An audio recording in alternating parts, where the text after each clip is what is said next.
Hello friends, ഇന്ന് ഞാൻ പറയാൻ പോകുന്നത് ഉണക്കമുന്തിരിയുടെ ആരോഗ്യ ഗുണങ്ങളെ പറ്റിയാണ്.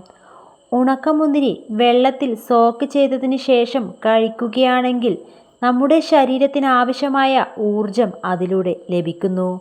മാത്രവുമല്ല, ക്ഷീണത്തിനും ഇത് നല്ലൊരു റെമഡിയാണ്.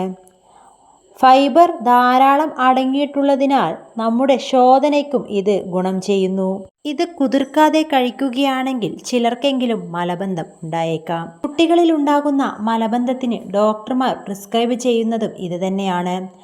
ഉണക്കമുന്തിരി വെള്ളത്തിലിട്ട് കുട്ടികൾക്ക് നൽകുകയാണെങ്കിൽ കുട്ടികൾക്കുണ്ടാകുന്ന ഈയൊരു പ്രശ്നം മാറിക്കിട്ടും.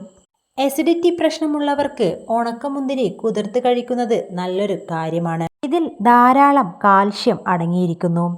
കുതിർത്ത് കഴിക്കുമ്പോൾ അത് പെട്ടെന്ന് ശരീരത്തിന് അബ്സോർബ് ചെയ്യാൻ സാധിക്കുന്നു. ഇതുകൊണ്ട് തന്നെ എല്ലുകളുടെ ആരോഗ്യത്തിന് ഇത് ഉത്തമമാണ്.